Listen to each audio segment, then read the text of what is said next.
Evangelho segundo João, capítulo 4. Os irmãos conhecem esse texto. É um texto bastante lido nas Escrituras, bastante citado. Faremos uma meditação nestes versículos. Quem achou, diga amém. Diz assim a palavra de Deus. Evangelho segundo escreveu João, capítulo 4, versículo 1. Quando Jesus soube que os fariseus tinham ouvido dizer que ele fazia e batizava mais discípulos do que João, se bem que Jesus mesmo não batizava, e sim os seus discípulos, deixou a Judéia, retirando-se outra vez para a Galiléia. E era-lhe necessário passar pela região da Samaria. Assim, Jesus chegou a uma cidade samaritana chamada Sicar, perto das terras que Jacó tinha dado a seu filho José. Ali ficava o poço de Jacó. Cansado da viagem, Jesus sentou-se junto ao poço. Era por volta do meio-dia. Nisso veio uma mulher samaritana tirar água. Jesus lhe disse: "Dê-me um pouco de água", pois os seus discípulos tinham ido à cidade comprar alimentos. Então a mulher samaritana perguntou a Jesus: "Como sendo o Senhor um judeu, pede água a mim, que sou mulher samaritana?" Ela disse isso porque os judeus não se dão com os samaritanos. Jesus respondeu: "Se você conhecesse o dom de Deus e quem é que está lhe pedindo água para beber, você pediria e ele lhe daria água viva." Ao que a mulher respondeu: "O Senhor não tem balde e o poço é fundo. De onde vai conseguir essa água viva? Por acaso o Senhor é maior do que Jacó, o nosso pai, que nos deu o poço, do qual ele mesmo bebeu, assim como seus filhos e o seu gado?" Jesus respondeu: "Quem beber desta água voltará a ter sede, mas aquele que beber da água que eu lhe der, nunca mais terá sede. Pelo contrário, a água que eu lhe der será nele uma fonte a jorrar para a vida eterna." A mulher lhe disse: "Senhor, quero que me dê essa água, para que eu não mais tenha sede, nem precise vir aqui buscá-la." Jesus disse: "Vá, chame o seu marido e volte aqui." Ao que a mulher respondeu: "Não tenho marido." Então Jesus disse: "Você tem razão ao dizer que não tem marido, porque já teve 5, e esse que agora tem não é seu marido. O que você disse é verdade." A mulher então lhe disse: "Agora eu sei que o Senhor é um profeta. Nossos pais adoravam neste monte, mas vocês dizem que em Jerusalém é o lugar onde se deve adorar." Jesus respondeu: "Mulher, acredite no que digo. Vem a hora em que nem mesmo neste monte, nem em Jerusalém, vocês adorarão o Pai. Vocês adoram o que não conhecem. Nós adoramos o que conhecemos, porque a salvação vem dos judeus. Mas vem a hora, e já chegou, em que os verdadeiros adoradores adorarão o Pai em espírito e em verdade. Porque são esses que o Pai procura para serem seus adoradores. Deus é espírito, e é necessário que os seus adoradores o adorem em espírito e em verdade." A mulher respondeu: "Eu sei que virá o Messias, chamado Cristo. Quando ele vier, nos anunciará todas as coisas." Então Jesus disse: "Eu sou o Messias, eu que estou falando com você." Amém? Só até aqui, queridos. Louvado seja o nome do Senhor. Meus irmãos, como disse, é um texto bastante conhecido daqueles que conhecem as Escrituras, que congregam com frequência, com regularidade. Ora ou outra, esse texto ele é mencionado nas pregações, nos estudos bíblicos. Por diversas vezes ele é mencionado para tratar de alguns assuntos. E este encontro foi um encontro marcante. Jesus com uma mulher anônima, a Bíblia não dá o seu nome, mas ela tinha algumas características que nos chamam a atenção. algumas características que precisamos observar com cuidado para que entendamos o porquê esse encontro foi tão singular, foi tão importante. E 2 fatores, pelo menos, ocasionaram para que Jesus tivesse aquele encontro com a samaritana. O primeiro está no versículo 1, que relata a desconfiança por parte dos fariseus, que estavam desconfiados com Jesus.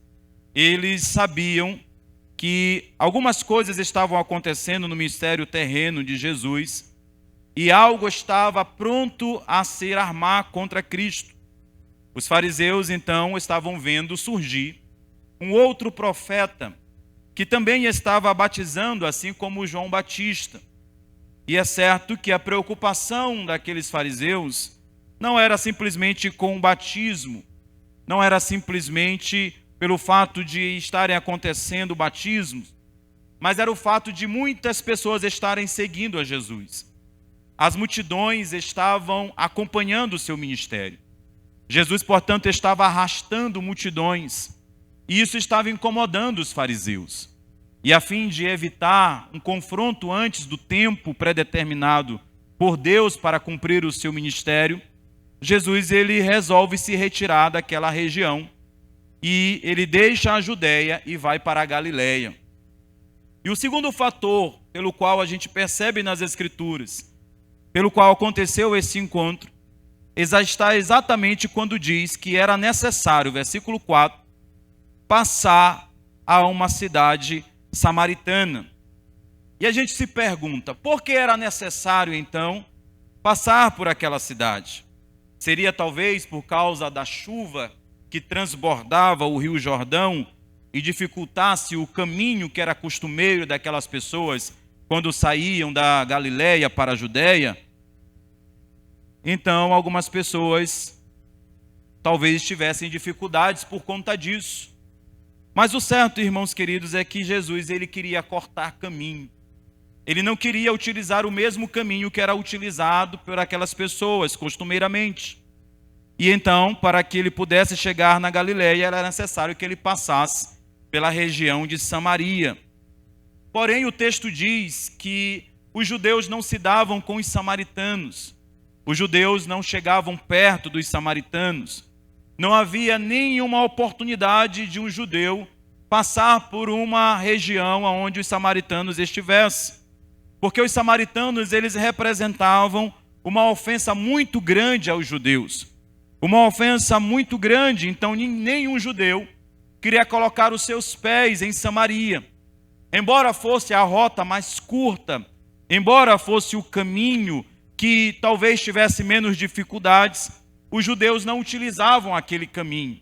Eles tinham a sua própria trilha, ainda que demorasse, ainda que passasse mais tempo. E essa trilha ela ia do norte da Judéia e passava ali na região leste do Rio Jordão. E então eles entravam na Galileia a partir deste caminho. E Jesus poderia, como judeu, ter seguido também esta rota, que era muito utilizada por todos os outros que queriam chegar naquela região.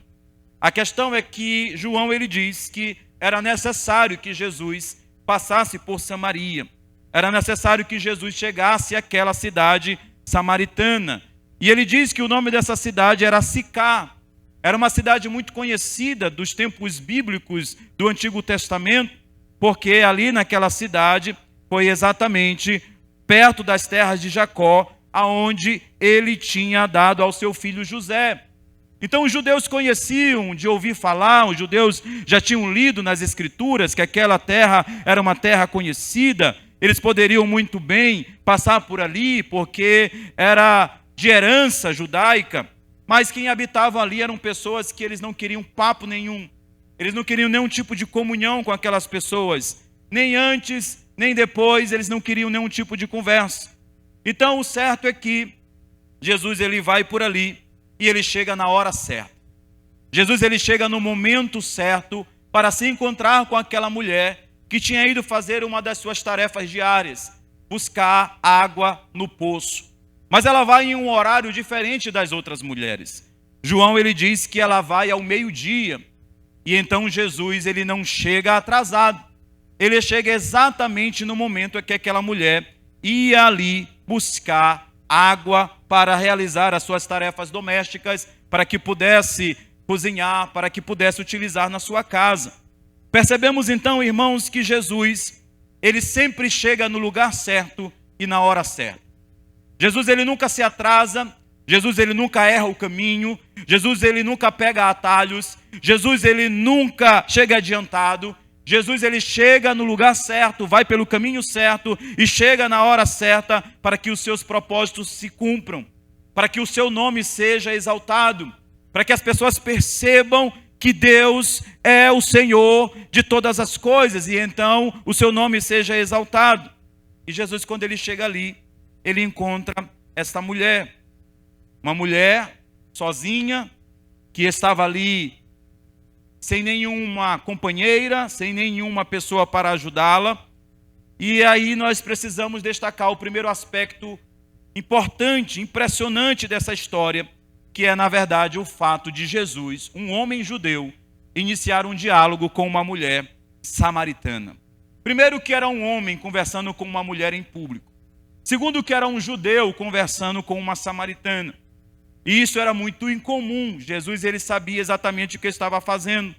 E ele inicia aquela conversa, mas, segundo os costumes, ele não deveria fazer isso. Ele não deveria iniciar aquela conversa. Então a mulher, provavelmente ela tem um choque em ver que um homem judeu começa um diálogo com ela. Dirige a palavra a ela, porque eram inimigos implacáveis.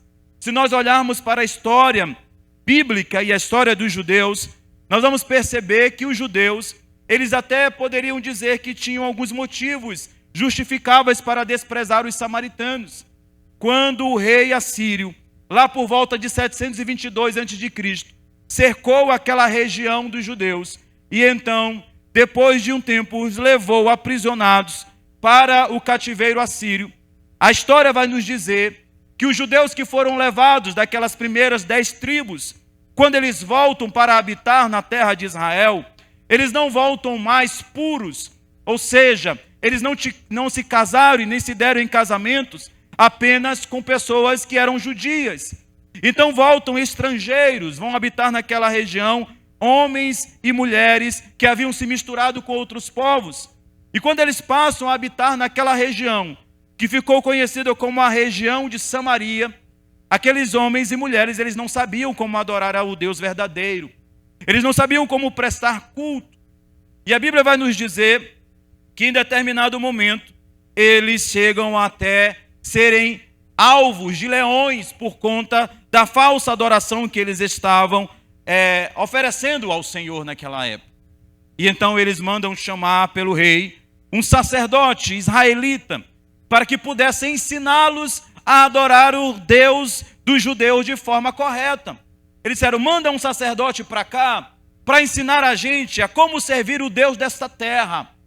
E então ali vai um sacerdote e ele enxerta um judaísmo adulterado, um judaísmo falso, um judaísmo que não seguia tudo aquilo que Deus havia determinado para que os judeus seguissem.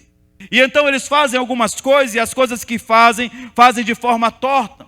E isso fez com que os judeus daquela região olhassem para os samaritanos já de uma forma mais ainda preconceituosa, porque além de serem estrangeiros habitando no meio de Israel, eram estrangeiros que estavam tentando fazer um judaísmo diferente, ao ponto, irmãos, de eles tentarem adorar a Deus em Jerusalém, mas eles tenham sido recusados pelos judeus, e então eles constroem o seu próprio templo, e ali, construindo o seu próprio templo, eles começam, naquele monte, a adorar a Deus da forma que lhes cabia, da forma que eles achavam que deveria ser feito.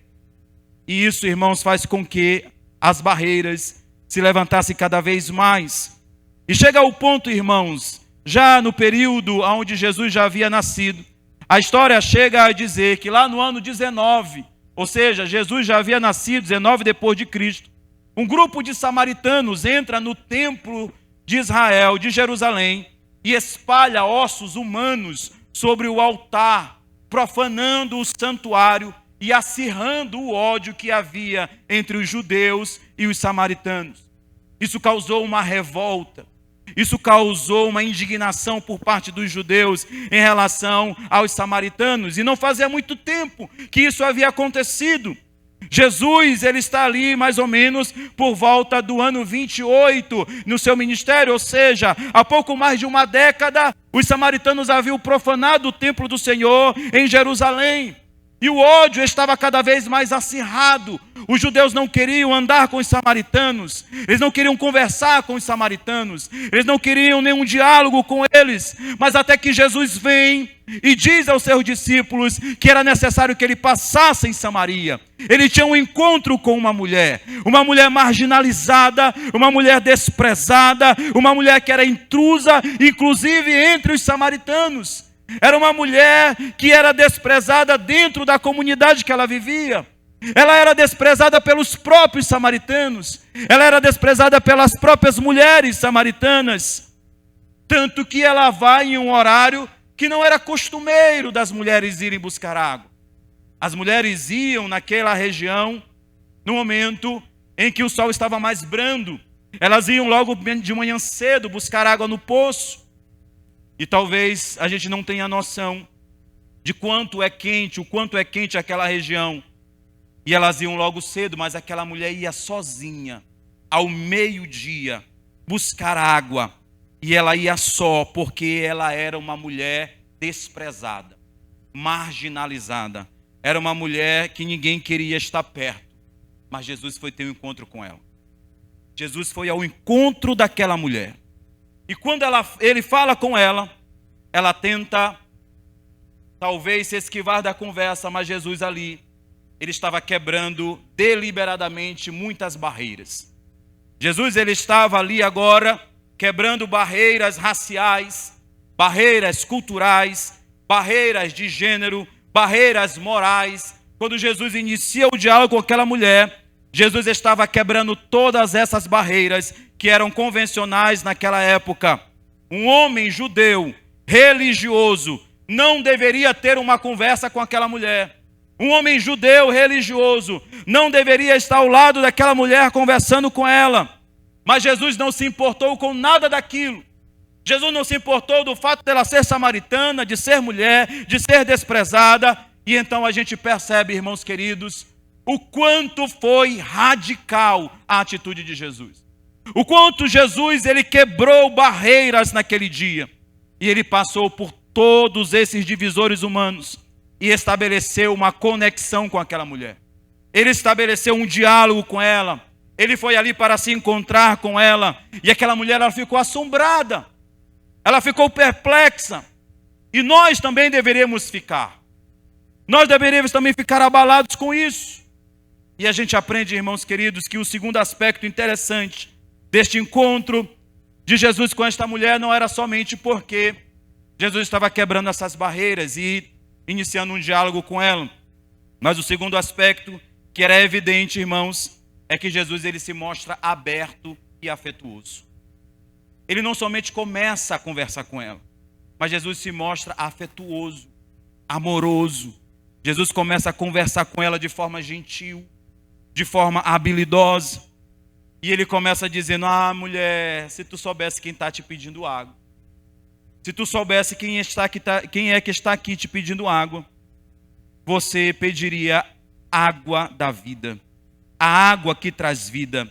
E a mulher, ela responde no versículo 11: o Senhor não tem nem balde. O Senhor não tem nenhuma cacimba. O Senhor não tem nenhuma caneca. O Senhor não tem nenhuma cuia para tirar a água do poço. E esse poço é fundo. Percebam, irmãos, que muitas vezes quando Jesus, ele se propõe a ajudar alguém, a gente quer confrontar Jesus dizendo: como é que o Senhor vai fazer isso? De que forma o Senhor vai operar? De que forma o Senhor pode fazer isso? O Senhor não tem nem nada na sua mão.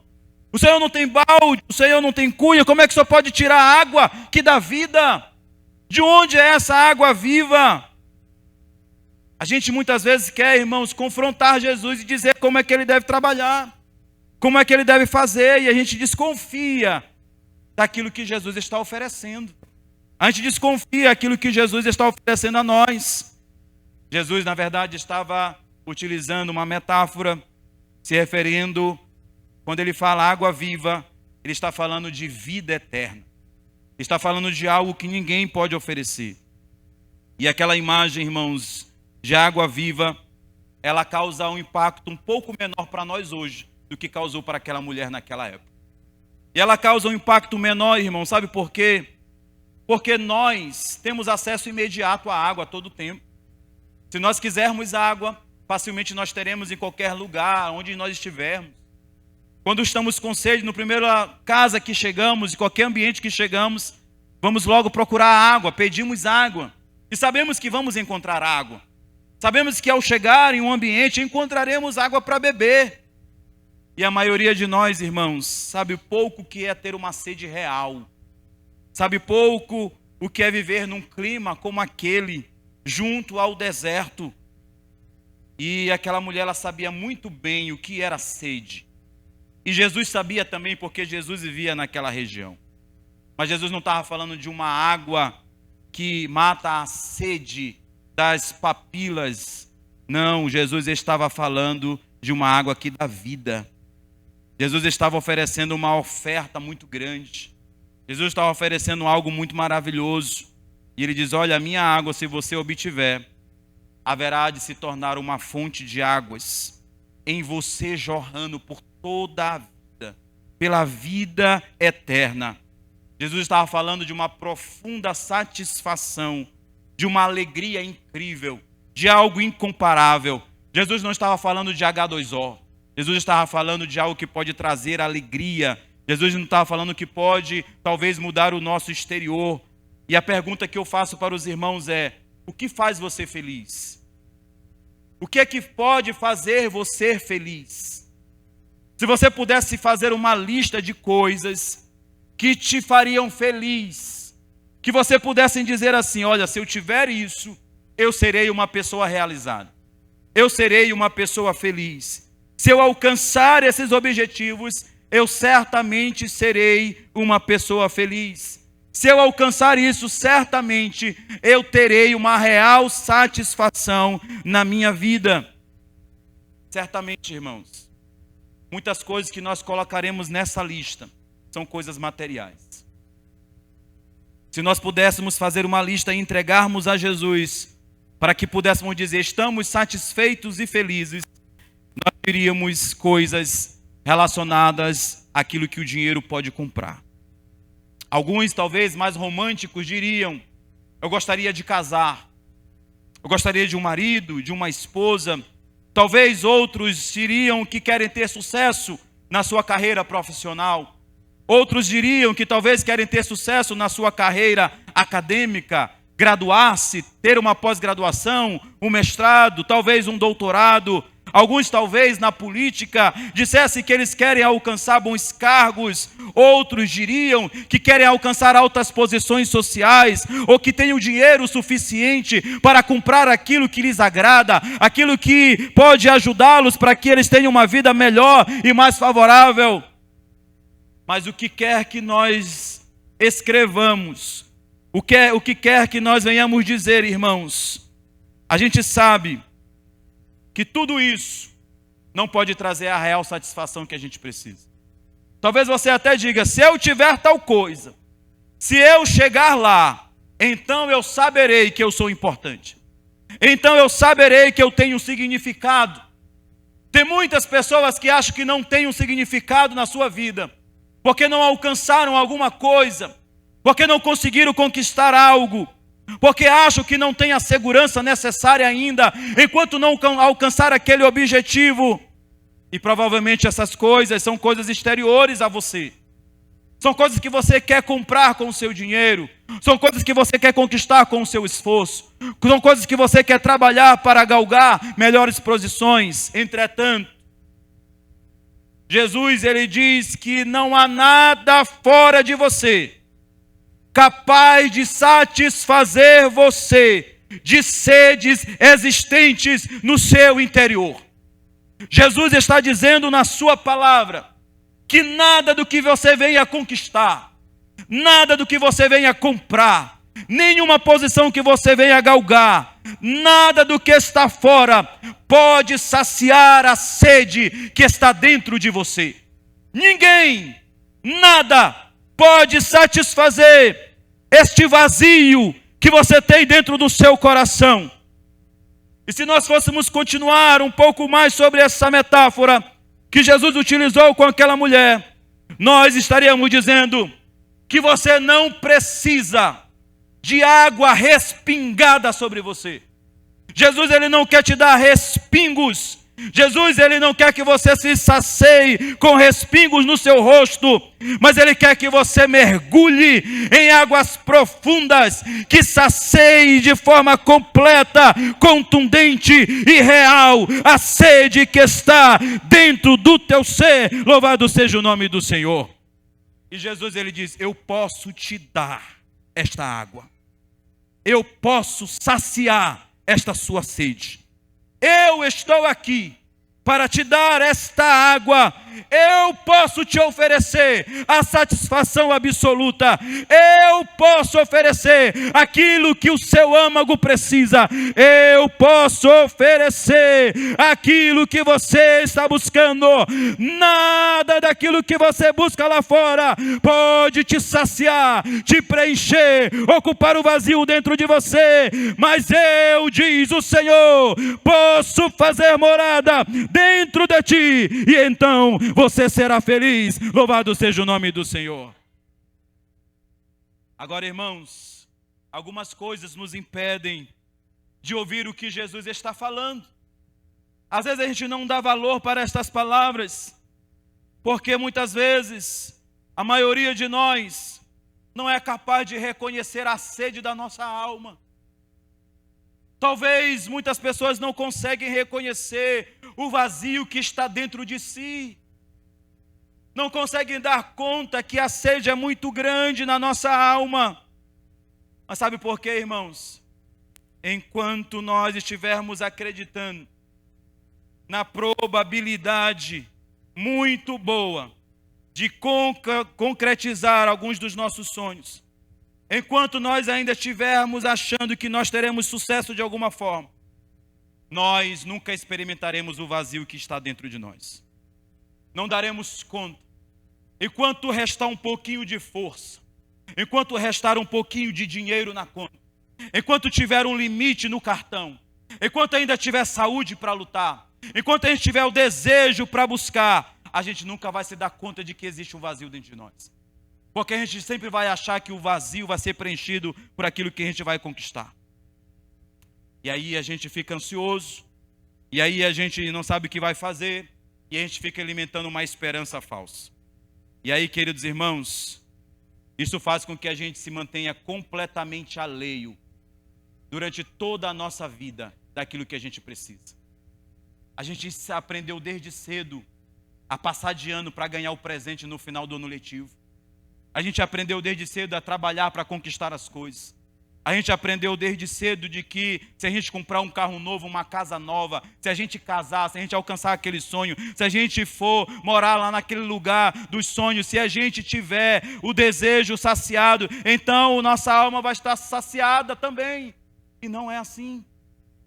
E muitas vezes as pessoas só percebem isso no fim da sua vida.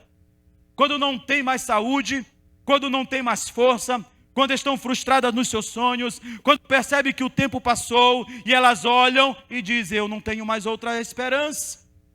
Talvez aquele que conquistou tudo e olhe para o lado e diga: ainda há um vazio dentro de mim. Aquelas pessoas que conseguiram alcançar dinheiro e sucesso, elas dizem abertamente que há um vazio dentro delas que precisa ser preenchido. Muitas delas são depressivas porque Jesus não preencheu os seus corações. E a maioria de nós, irmãos, diz a si mesmo que nós preferimos permanecer insatisfeitos porque a gente não conseguiu ainda alcançar os nossos objetivos. Eu ainda estou insatisfeito porque eu ainda não consegui alcançar meu objetivo. Se eu tivesse alcançado, aí daria certo. E aí, queridos, a gente pode viver a vida inteira sem admitir a nós mesmos a nossa profundidade. E é por isso que tem gente que a gente prega direto, fala direto, anuncia toda hora, proclama o evangelho, faz o convite, e ele não dá conta daquilo que estamos oferecendo para ele, porque ele não conseguiu perceber o que está faltando dentro dele. Ele está procurando ainda lá fora. Ele ainda está comendo as migalhas que o diabo está oferecendo, dizendo: coma as migalhas, e então a tua fome será saciada. Beba desse pote d'água, e você não terá mais sede. E quando você bebe, e quando você come, você percebe que ainda está com sede e ainda está com fome. Todo mundo, irmãos, tem de viver em função de alguma coisa.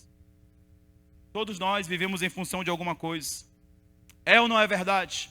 Alguns dizem: minha família é tudo. Outros dizem: meu trabalho é tudo. A minha profissão é tudo. Mas entenda uma coisa, irmãos. Jesus, ele argumenta: se não for ele, essa coisa que te movimenta, que te motiva, ele está dizendo que você está em pecado. Jesus está dizendo que se você pode até viver em função de alguma coisa, mas se esta coisa não é Jesus, você está em pecado. Jesus, ele se revela em sua palavra, ele está dizendo: eu sou aquele pelo qual vocês devem viver. Eu sou o propósito que vocês devem viver.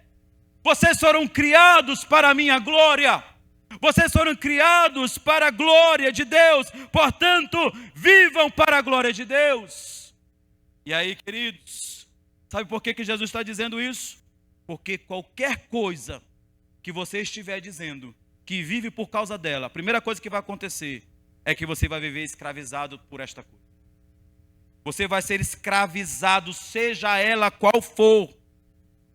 Porque você vai dizer: eu tenho que tê-la, eu tenho que buscá-la, eu tenho que conquistá-la. Se eu não buscar, não vai ter amanhã, eu não vou conseguir. Então eu vou lutar, vou me esforçar, vou dormir tarde e acordar cedo para alcançar isso. E Jesus está dizendo em sua palavra: você é escravo destas coisas. E que coisas são essas? Muitas coisas que você talvez queira conquistar. E a outra coisa, irmãos, é que se alguém ameaçar de que você não vai ter essas coisas, você vai ficar temeroso. Se alguém tentar impedir que você alcance essas coisas, você vai ficar irado, você vai ficar chateado se você não conseguir alcançar essas coisas, e talvez você nem perdoe a pessoa que lhe impediu de você alcançar aquela coisa. Tem muita gente que não consegue perdoar alguém porque talvez esta pessoa o impediu de ele alcançar algo. E ele achou que aquele algo era aquilo que moveria a sua vida. E essa coisa, além de lhe escravizar, quando você alcançar, você vai perceber que ela não vai te dar a satisfação que você deseja. Quando você alcançar, você vai perceber que ainda está faltando alguma coisa. Talvez você tenha sonhado dizendo: quando eu tiver o carro dos meus sonhos, eu estarei satisfeito. E Deus te deu. Você conseguiu comprar. E aí você percebeu que estava faltando algo nele. Você percebeu que da próxima vez você vai comprar um que tenha mais acessórios. E você vai lutar para ter outro melhor, e mais novo, e do ano, e mais bonito. Então Jesus está dizendo na sua palavra para nós: a menos que você me adore, a menos que eu seja o centro da sua vida, a menos que você esteja tentando matar a sede espiritual por intermédio e não por meio de outras coisas, a menos que você enxergue a solução que deve vir de dentro de você, de apenas passar pelo seu exterior, de que seja Jesus esse que vai saciar a sua sede, você estará em pecado. Se não for Jesus, você estará em pecado. Qualquer coisa que você vier a alcançar, entenda uma coisa, vai te desamparar no final. Vai te desamparar no final. Pensa aí na coisa que você sonha. Um dia ela acaba. Um dia ela vai te desamparar. É saúde que você quer? Um dia ela acaba. É sexo? Acaba. É prazer? Acaba. É fama? É sucesso? Acaba. É dinheiro? Acaba. Tudo acaba. Jesus está dizendo: se você não é movido por mim, você está vivendo de uma forma vã. Jesus está dizendo: só eu posso saciar a sede que há dentro de vocês. Bendito seja o nome do Senhor. Louvado seja Deus. A gente esquece, irmãos, que nós somos sedentos, porque a gente acha que vai realizar os nossos sonhos. E os pregadores coaches estão por aí dizendo que você deve viver para realizar o seu sonho. E quando isso acontece, é fácil deixar Jesus para trás. Quantos de nós não oramos para Deus nos abençoar com alguma coisa? Talvez até com uma coisa extremamente necessária, como um emprego, e nós abandonamos Jesus? Quantos de nós não oramos para casarmos, e quando casamos, abandonamos Jesus? Quantos de nós não pedimos para sair do hospital, e quando saímos, abandonamos Jesus? Quantos de nós não disseram, se o Senhor fizer isso por mim, se o Senhor me ajudar a realizar o meu sonho, e depois nós abandonamos Jesus? E quando isso acontece, irmãos, nós deixamos Jesus para trás. Mas a mulher do poço, ela não tem essas ilusões. Ela não tem sonho. Ela não tem nem amigos. Ela não tem nem marido. Ela não tem ninguém. Ela tem um vazio na sua alma. Ela tem uma necessidade gigantesca dentro do seu coração. Talvez ela nunca tenha ouvido ninguém dizer que a ama. Talvez ela nunca tenha ouvido uma amiga dizendo que gosta da sua companhia. Talvez ela nunca tenha sido ensinada a buscar alguma coisa que lhe desse satisfação. E então Jesus lança a isca. E na mesma hora ela pergunta a Jesus: que água viva é essa? Onde está essa água viva? Pode me dar essa água? Quando a gente não tem saída, irmãos, a gente não tem outra coisa para dizer para Jesus, a não ser: onde está a água que vai matar a minha sede? Onde está a água que vai saciar aquilo que rasga o meu peito?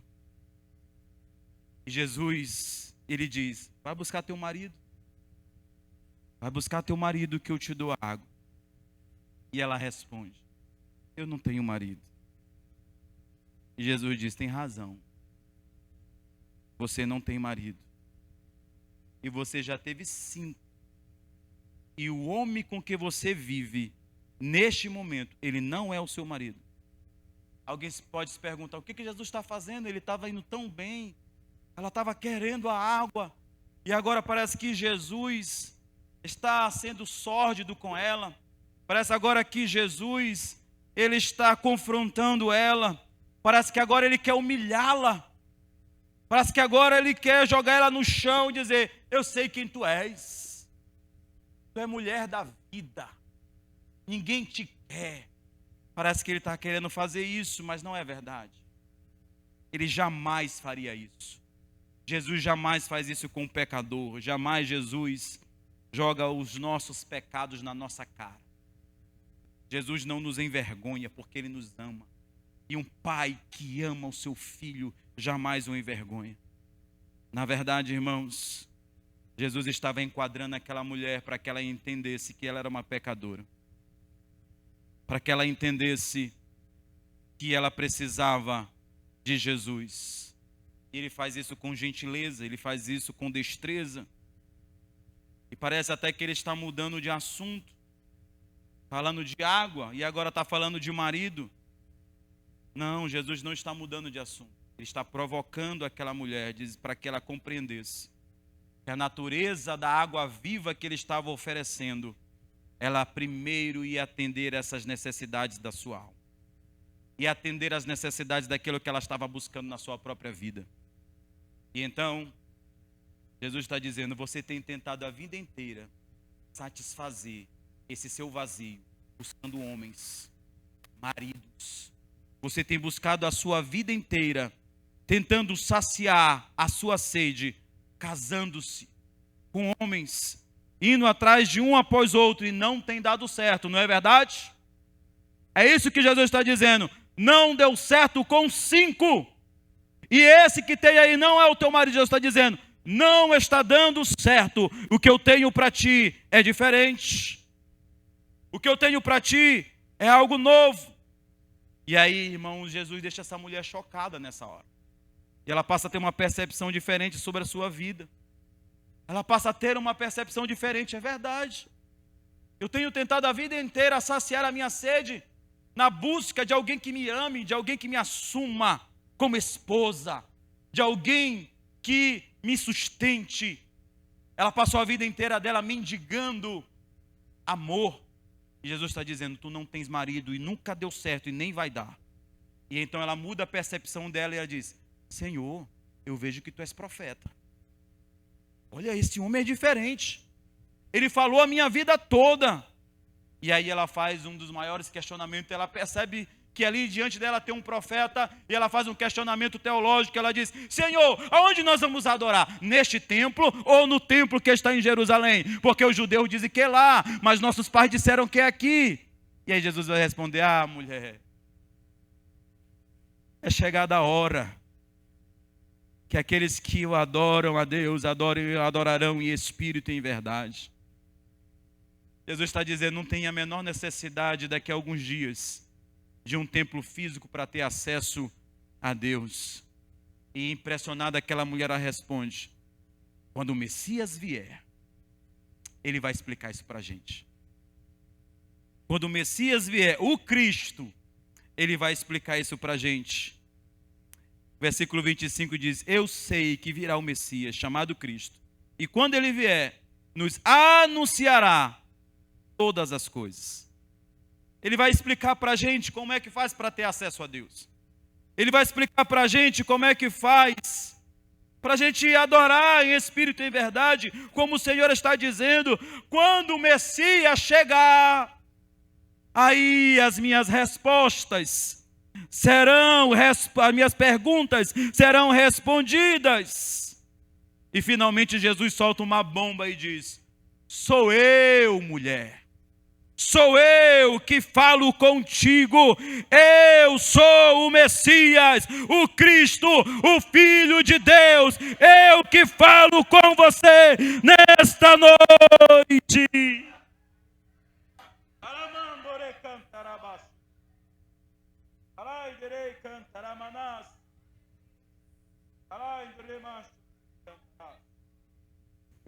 Jesus está dizendo, sou eu que falo contigo. Sou eu, o Cristo, o Messias, que te trouxe aqui para te dizer que você tem um vazio na sua alma. E Ele pode saciar a tua sede. Agora, querido irmão, volte uma página na sua Bíblia. João capítulo 3. É um dos textos mais conhecidos da Bíblia. Jesus ele tem um outro encontro neste dia. É narrado por João neste capítulo. E é neste capítulo que tem o texto áureo da Bíblia, porque Deus amou o mundo de tal maneira que deu seu Filho unigênito para que todo aquele que nele crê não pereça, mas tenha vida eterna. Mas nesse dia, Jesus ele está conversando com outra pessoa.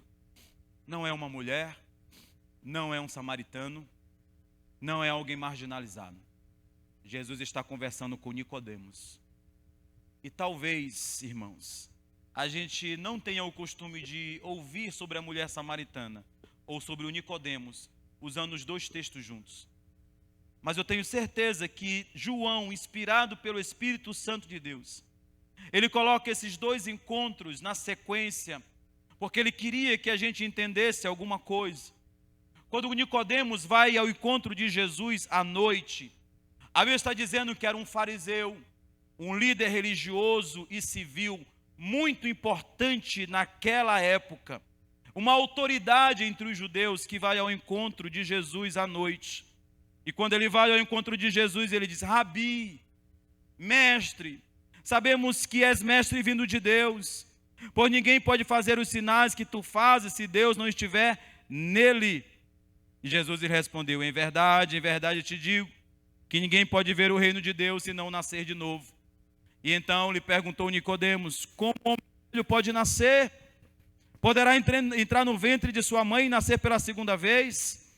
Jesus respondeu: em verdade te digo, que se alguém não nascer da água e do Espírito, não pode entrar no reino de Deus.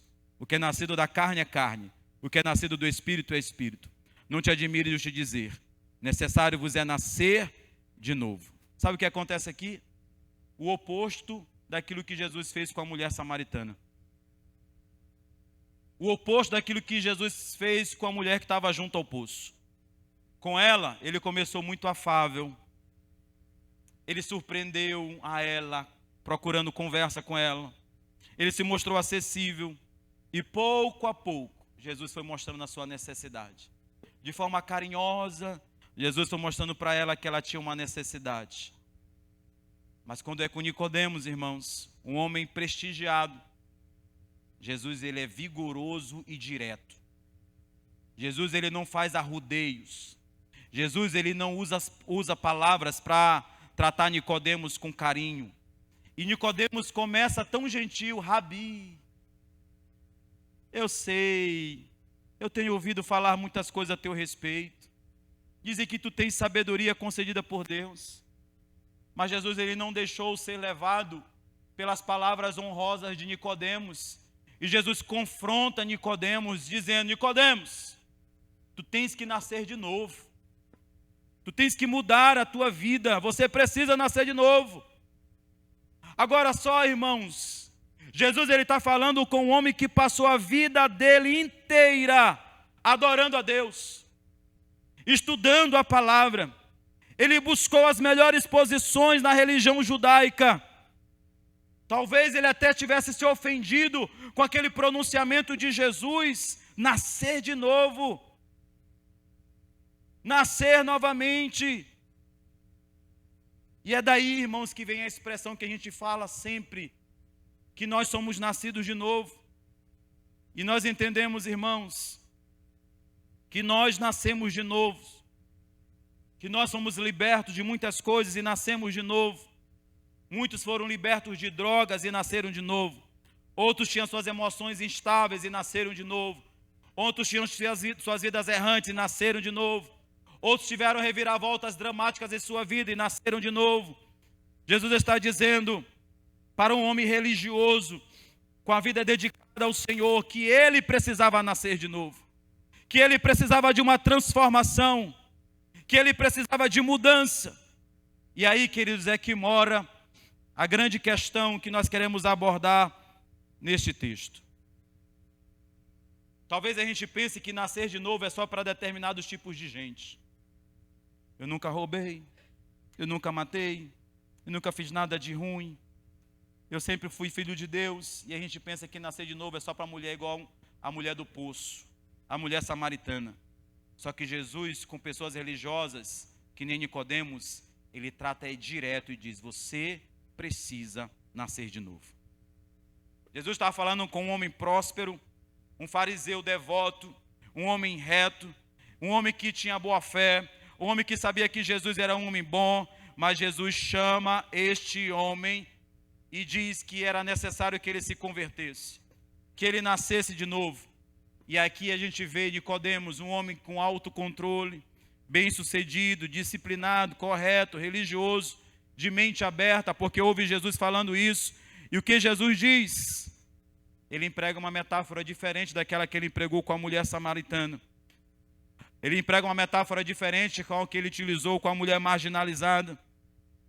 E em vez de pressioná-lo por sua falta de satisfação, ele pressiona aquele homem por sua autossatisfação. Então talvez hoje aqui, querido irmão, eu esteja falando com pessoas que tiveram vidas igual a mulher do poço. Mas talvez eu esteja falando aqui com pessoas que tiveram a sua vida igual a Nicodemos. Pessoas irrepreensíveis, corretas, pessoas justas, que buscaram todo o tempo ter a sua vida de forma ilibada, planejaram a sua vida de forma habilidosa, viveram corretamente, mas ainda assim Jesus está dizendo: é necessário que você nasça de novo. E sabe o que a gente aprende, irmãos? Que a salvação é um dom gratuito de Deus. que a salvação é algo que somente Deus pode nos dar. Assim também como o novo nascimento, a salvação é pela graça. Não há esforço da nossa parte, não há esforço moral da nossa parte, nada que você venha fazer pode fazer com que você conquiste a salvação, você mereça a salvação. Sabe o que você tem que fazer? Nascer de novo, nascer novamente. E assim como qualquer criança que nasce, assim como um dia você nasceu de sua mãe, e você não fez nenhum esforço, nascer de novo é tudo aquilo que Cristo pode fazer por nós. Não é pelo seu esforço moral, mas é por aquilo que Cristo fez na cruz do Calvário. É por aquilo que Jesus conquistou lá na cruz por nós. Então, querido irmão, talvez você até se gabe de ter realizações morais, espirituais abundantes na sua vida. Talvez você não se compare àquela mulher samaritana. Talvez você seja um homem muito bom, uma mulher muito boa, muito dedicado. Mas eu quero dizer para você que assim como Nicodemos e a mulher samaritana precisavam começar do zero, você precisa também começar do zero. Você precisa nascer de novo.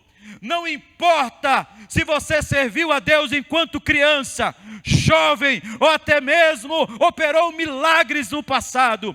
Se a sua vida está afastada dos caminhos do Senhor, se você teve uma vida religiosa correta até hoje, mas se você não nasceu de novo, Jesus está dizendo: nasça de novo hoje, porque o Messias está aqui neste lugar. Louvado seja o nome do Senhor.